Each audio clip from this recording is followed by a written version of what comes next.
नमस्कार, मैं हूं रजत अवस्थी और आप देख रहे हैं इम्पैक्ट भारत टीवी। एक बड़ी घटना की बात करने वाले हैं आज, या ये बोल सकते हैं कि एक बड़ी वारदात की बात करेंगे जिसे जबरदस्ती किया गया, प्री प्लान तरीके से उसे अंजाम दिया गया।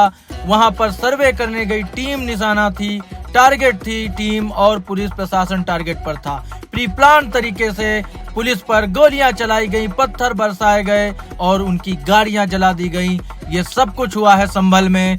अराजकता की सीमाएं पार हो गई हैं। वहीं कुछ विपक्षी नेताओं ने भी अपनी राजनीति की सीमाएं पार करके बोला कि ये सब चीजें जो हो रही हैं ये कोई पार्टी कराती है ताकि लोगों का ध्यान भटके। यहाँ पर संवेदनशीलता जरूरी थी। लोगों को सबसे शांति बनाए रखने की अपील करनी चाहिए थी, चाहे कोई भी नेता हो, पक्ष का हो या विपक्ष का हो। कानून को, प्रशासन को ऐसी स्थिति में कितने संघर्ष करने पड़ते हैं, कितनी कठिनाइयां उठा करके इन सब चीजों को कंट्रोल करना पड़ता है, इसकी परवाह किसी को नहीं है। आम जनता कितना इन सब चीजों को झेलती है, परेशानी उठाती है इन सब मामलों में, इसकी चिंता किसी को भी नहीं है। बल्कि उन्हें हर एक मुद्दे में राजनीति करनी है। उनकी तो बात क्या ही की जाए। चलो पहले आपको इस घटना की बात बताते हैं। इतनी बड़ी वारदात संभल में जिसको अंजाम देने की कोशिश की गई और दे ही दिया गया है। अब प्रशासन अपनी कार्रवाई में लग गया है। कुछ लोगों को गिरफ्तार किया गया है, उन पर कार्रवाई हो रही है। कुछ लोग चिन्हित किए जा रहे हैं, उन्हें पकड़कर भी उनसे पूछताछ होगी कि इसके पीछे का मास्टरमाइंड कौन है। क्योंकि जिस तरह से हमला पुलिस प्रशासन और सर्वे टीम पर हुआ उससे साफ पता चलता है, और पुलिस प्रशासन ने खुद ये चीज बोली है कि ये सब तुरंत नहीं हुआ, ये प्री प्लान्ड था। पहले से सुनियोजित तरीके से इस घटना को अंजाम देने के लिए तैयारियां करके रखी गई थी। तो संभल में हिंसा हुई, 3 की जान गई। कमिश्नर ने कहा छतों से फायरिंग की गई।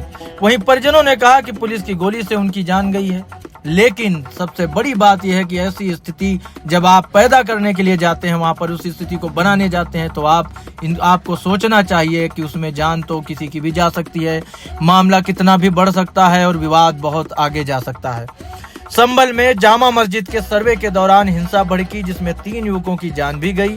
कमिश्नर अंजनेय सिंह ने हमारी टीम को बताते हुए इसकी पुष्टि भी की है। हिंसा में सीओ अनुज चौधरी और एसपी के पीआरओ के पैर में गोली भी लगी है। एसपी समेत 15 अन्य पुलिसकर्मी भी घायल हैं। मृतकों के परिजनों का दावा है कि पुलिस की गोली से मौत हुई। कमिश्नर ने कहा पुलिस फायरिंग में कोई मौत नहीं हुई है। हमलावरों की फायरिंग में तीनों युवकों की जान गई है। कमिश्नर ने कहा हमलावर प्लान्ड तरीके से सर्वे टीम को टारगेट करना चाहते थे। 12-14 साल के बच्चों और महिलाओं को आगे किया गया। 3 युवकों की मौत से शहर में फिर तनाव हो गया। सपा सांसद बर्ग के इलाके में भी पथराव की घटना हुई। हिंसा के बाद एडीजी रमित शर्मा, आईजी मुनिराज जी मौके पर पहुंच चुके हैं। पूरे शहर में अघोषित कर्फ्यू जैसा माहौल हो गया है। जामा मस्जिद जाने वाले सभी 3 रास्तों पर बैरिकेडिंग कर दी गई है। अब आप समझो कितनी गंभीर बातें प्रशासन बता रहा है, और ये बता रहा है कि किस तरह से प्री प्लान तरीके से इस घटना को अंजाम दिया गया है। आप ये समझ लीजिए। पहली चीज, रविवार को सुबह 6:30 बजे डीएम एसपी के साथ एक टीम जामा मस्जिद का सर्वे करने पहुंची थी। टीम देखकर मुस्लिम समुदाय के लोग भड़क गए। कुछ ही देर में करीब 2 से 3 हजार से ज्यादा लोग जामा मस्जिद के बाहर पहुंच गए। पुलिस ने रोकने की कोशिश की तो कुछ लोगों ने पथराव कर दिया। अब यहाँ सबसे बड़ा सवाल यह है कि 2 से 3 हजार लोग आने में इनकी देर क्यों नहीं लगती है? कितनी फटाफट 2,000-3,000 लोग आ जाते हैं। ये अचानक तो नहीं होता होगा। अगर ये प्री प्लान नहीं है तो ये अचानक तो नहीं हो जाता है कि पत्थरबाजी होने लगे, अचानक से विवाद होने लगे। ये तैयारी किए बिना तो नहीं हो सकता है। तो वो लोग जो थे उन्होंने पथराव शुरू कर दिया। इसके बाद भगदड़ जैसे हालात हो गए। अचानक पथराव शुरू हो गया, पुलिस को भागना पड़ा। बवाल इतना बढ़ गया कि पुलिस ने पहले आंसू गैस के गोले दागे, फिर लाठीचार्ज करके भीड़ को खदेड़ा। उग्र भीड़ ने 3 चौपहिया और 5 बाइकों में आग लगा दी। हालात कई घंटे तक बेकाबू रहे। सड़कों से 4 ट्राली पत्थर हटाए गए हैं। अब आप सोचो 4 ट्राली पत्थर, आप मेरे बगल में स्क्रीन पर आप तस्वीरें देख पा रहे होगे वहां की। इतनी मात्रा में पत्थर की सड़क पर केवल पत्थर ही दिख रहे हैं। 4 ट्राली पत्थर इकट्ठा करना कोई मजाक का काम नहीं है। अगर ये प्री प्लान्ड नहीं है तो कैसे हो गया? वहीं कमिश्नर अंजनेय सिंह ने हमारी टीम को बताया कि हमलावरों के निशाने पर सर्वे करने वाली टीम थी। हमलावर एक सुनियोजित योजना के तहत सर्वे टीम को टारगेट करना चाहते थे। बड़े पैमाने पर युवकों की जेब से चाकू और अवैध असलहे भी मिले हैं। मृतक नईम की जेब में भी चाकू था। हमलावरों ने पहले छतों से पुलिस टीम पर फायरिंग और पथराव किया। इसके बाद सामने से भी गोली चलाई। मरने वाले तीनों युवक हमलावर भीड़ की फायरिंग में ही घायल हुए। पुलिस फायरिंग में एक भी मौत नहीं हुई है। कमिश्नर ने कहा कि जब भीड़ सामने से फायरिंग कर रही थी, उसी दौरान वाहनों में आगजनी कर रहे युवक भी उसकी फायरिंग की चपेट में आ गए। इनमें से 3 की मौत हो गई है और कुछ घायल हुए हैं। हमलावर भीड़ की फायरिंग में संभल सर्किल के सीओ के पैर में गोली लगी है। एसपी का पीआरओ भी गोली लगने से घायल हुआ है। पुलिस सभी हमलावरों को चिन्हित कर रही है। फिलहाल पूरी तरह से शहर में शांति है और फोर्स भी मुस्तैद है। पुलिस के ऊपर गोलियां चलाई गई हैं, ये मजाक वाली बात नहीं है। ठीक है, कोई पार्टी आकर नहीं बोल रही कि आप ऐसा करो। इतनी बड़ी घटना हुई है, इसमें लोगों को बयान देने से पहले थोड़ा संवेदना रखनी चाहिए कि प्रशासन को अगर कोई गोली मारेगा तो सामने से कार्रवाई तो होगी ही होगी। मुरादाबाद के कमिश्नर अंजनेय सिंह ने संभल हिंसा में 3 युवकों की मौत की भी पुष्टि की है। मरने वालों में सराय तरीन का नोमान, हायत नगर का बिलाल और कोट गरबी का नईम शामिल है। वहीं घायल अनीस और आयान को मुरादाबाद जिला अस्पताल भी लाया गया। अंजनेय सिंह संभल में ही कैंप किए हुए हैं। हिंसा के बाद मुरादाबाद से अतिरिक्त पीएससी को संभल रवाना किया गया है। मुरादाबाद में पीएससी की 3 बटालियन वहां पर लगी हुई है। संभल हिंसा पर मुरादाबाद के मंडलायुक्त ने कहा, सर्वे शांतिपूर्ण तरीके से चल रहा था, पर्याप्त पुलिस बल तैनात था। कुछ लोगों ने पथराव शुरू कर दिया, पुलिस ने उन्हें खदेड़ दिया। फिर 2000-3000 लोग इकट्ठा हो गए और पथराव शुरू कर दिया। पुलिस ने उन्हें तितर बितर करने के लिए आंसू गैस का इस्तेमाल भी किया। पुलिस ने उन्हें खदेड़ने की भी कोशिश की, लेकिन छतों से भी फायरिंग की गई। आरोपियों की पहचान की जा रही है। हमारे कुछ जवान भी घायल हुए हैं। दीपा सराय में पथराव की एक और घटना हुई। 2 महिलाओं समेत कुछ लोगों को हिरासत में लिया गया है। निहित स्वार्थों के चलते वो 12-14 साल के बच्चों को मोर्चे पर रख रहे हैं। 3-4 वाहन जलाए गए हैं। सटीक आंकड़े अभी आने में थोड़ा सा विलंब है। आप जो देख रहे होंगे मेरे बगल में तस्वीरें, आपको समझ में आ रहा होगा कि ये सब क्या हो रहा है वहां पर। ये प्री प्लान तरीके से जो चीजें हो रही हैं बिल्कुल बर्दाश्त करने वाली चीजें नहीं है।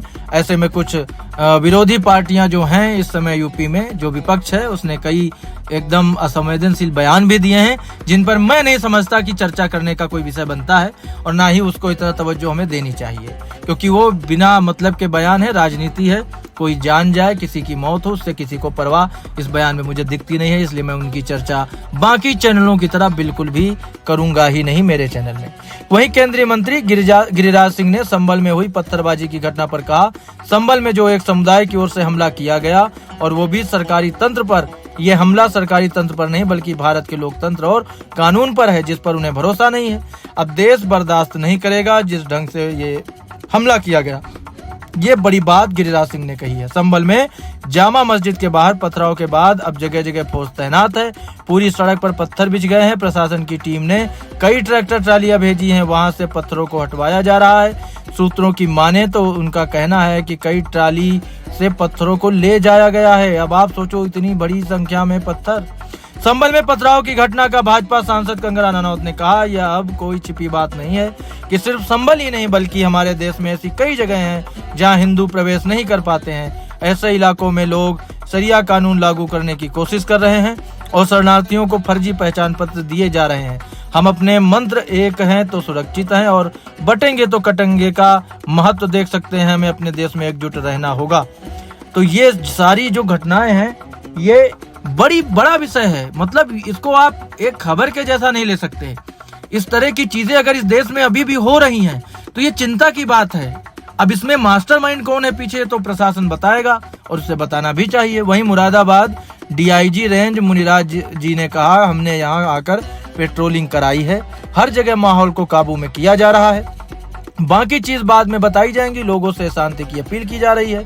शाही जामा मस्जिद के मंदिर होने के दावे के बीच प्रशासन ने एक दिन पहले शनिवार को ही समाजवादी पार्टी के सांसद जियाउर रहमान बर्क के पिता मौलाना ममलूकुर रहमान बर्क को 10 लाख रुपए के मुचलके से पाबंद किया था। इसके अलावा जिले के 46 अन्य लोगों को भी 5-5 लाख रुपए के मुचलके पर पाबंद किया गया। एसडीएम संभल डॉक्टर वंदना मिश्रा के मुताबिक शांति व्यवस्था के मद्देनजर 48 लोगों के मुचलके भरे गए हैं। इनमें 2 लोगों के खिलाफ 10-10 लाख के मुचलके पाबंद किए गए हैं। इनमें एक सपा सांसद जियाउर रहमान बर्क के पिता मौलाना ममलूकुर रहमान बर्क और दूसरे समाजवादी पार्टी के पूर्व जिला अध्यक्ष फिरोज खान शामिल हैं। इसके अलावा 46 लोगों के खिलाफ 5-5 लाख रुपए के मुचलके भी भरे गए। यूपी के संभल में पथराव की घटना पर आरजेडी के नेता मनोज झा ने कहा, उपचुनाव के दौरान उत्तर प्रदेश पुलिस का चेहरा पूरी दुनिया ने देखा है। लोगों को रिवॉल्वर दिखाकर धमकाया जा रहा था। बस वही चीजें हैं कि इन लोगों को राजनीति करनी है। इनके बयानों पर मैं कम से कम ज्यादा बात नहीं करना चाहता हूँ। मैं आपको वहाँ के हालात एकदम तरीके से बताना चाहता हूँ, एक्चुअल बताना चाहता हूँ डिटेल के साथ, इसलिए मैं इन सब बयानों को इग्नोर करके चल रहा हूँ। आपको मेन चीज मुझे जो वहाँ की स्थिति बतानी है, मेरा उद्देश्य आपको वही है बताना। संभल के एसपी ने बताया, कोर्ट के आदेश के अनुसार संभल जिले में जामा मस्जिद का सर्वे कराया गया था। सर्वे के विरोध में कुछ लोग इकट्ठा हुए और जब सर्वे कराया जा रहा था तब पथराव शुरू कर दिया। पुलिस ने इस पर जवाबी कार्रवाई की और जामा मस्जिद के परिसर के पास खड़ी सब इंस्पेक्टरों की कुछ गाड़ियों को आग के हवाले कर दिया। कानून व्यवस्था नियंत्रण में है। दोबारा ड्यूटी लगाई जा रही है। ड्रोन से वीडियोग्राफी कराई गई है और सीसीटीवी कैमरों की मदद से ऐसे सभी लोगों की पहचान की जाएगी और उनके खिलाफ कार्रवाई भी बड़े स्तर पर की जाएगी। संभल में पथराव के दौरान एसपी के पीआरओ के पैर में गोली लगी है। इसकी पुष्टि एसपी कृष्ण बिश्नोई ने हमारी टीम को बताते हुए उन्होंने किया है। एसपी ने लोगों को समझाते हुए कहा, शांत रहो, पत्थर मत मारो। हमने अगर कुछ किया तो अंजाम बुरा होगा। अपना भविष्य बर्बाद मत करो इन नेताओं के चक्कर में। आप खुद देखो कि पुलिस प्रशासन लोगों को समझा रहा है कि आप पत्थरबाजी ना करो। संभल एसपी कृष्ण कुमार ने खुद गन उठाई और उग्र भीड़ को खदेड़ा। जामा मस्जिद के आसपास के करीब 200 मीटर के इलाके में जगह जगह पथराव हो रहा था। कई जगह इतना पथराव हुआ कि गलियों में पत्थर ही पत्थर बिछ गए। वो तो आप तस्वीरों में देख ही पा रहे होंगे। वहीं संभल के डीएम राजेंद्र पैसिया ने बताया, सर्वे पूरा हो चुका था। सर्वेक्षण टीम को हमने सुरक्षित पहुंचा दिया है। स्थिति नियंत्रण में है। जो भी शरारती तत्व हैं उन पर कठोर कार्रवाई की जाएगी। किसी को भी बख्शा नहीं जाएगा। संभल में हालात जब बेकाबू हो गए थे, भीड़ ने प्रदर्शन के दौरान सरकारी गाड़ियों समेत कई वाहनों को भी आग लगा दी थी। पुलिस लोगों से अपील कर रही थी कि अपने घर जाएं। हालांकि भीड़ अभी भी गलियों में मौजूद कहीं कहीं दिख रही है। रुक रुक कर पथराव कर रही थी, लेकिन फिर भी पुलिस ने बार बार जो है उनको बोलने की कोशिश की। वहीं संभल मामले पर भाजपा के प्रवक्ता राकेश त्रिपाठी ने कहा, जो लोग कानून को हाथ में लेने का प्रयास कर रहे हैं उन पर कठोरता से कार्रवाई होगी। यह मुगलिया सल्तनत का दौर नहीं है। कोर्ट के आदेश से आपत्ति है तो ऊपरी अदालत में अपील करें। कुछ लोगों का संविधान में विश्वास नहीं है। न्यायपालिका आदेश सुनिश्चित ही होगा। हिंदू पक्ष के वकील विष्णु शंकर जैन ने बताया, कोर्ट के आदेश पर सर्वे होना था। सुबह 7:30 से 10 बजे तक कार्रवाई हुई है। सभी चीजों की वीडियोग्राफी फोटोग्राफी हो चुकी है। अब ये सर्वे पूरा हो चुका है। अब 29 नवंबर को एडवोकेट कमिश्नर अपनी रिपोर्ट कोर्ट के सामने प्रस्तुत करेंगे और उसके बाद जब वो रिपोर्ट वहां पर प्रस्तुत अपनी कर देंगे तो मैं सबसे अपील करना चाहूंगा, सभी लोग कानून के दायरे में रहें, कानून को अपने हाथ में ना लें। कोर्ट की प्रक्रिया है, इसमें लंबा टाइम मिलेगा। डिप्टी सीएम केशव प्रसाद मौर्य ने कहा, न्यायालय के आदेश का पालन करवाना ये सरकार और पुलिस का प्रशासन की जिम्मेदारी है। उसका पालन करवाया जाएगा और जो न्यायालय के आदेश के अनुपालन में बाधा डालेंगे उनके खिलाफ कानूनी कार्रवाई की जाएगी। संभल में पथराव और आंसू गैस छोड़ने के बाद हालात बेकाबू हो गए थे। भीड़ ने गाड़ी सहित कई गाड़ियों में आग लगाई, लेकिन अब थोड़ा सा वहां पर राहत है।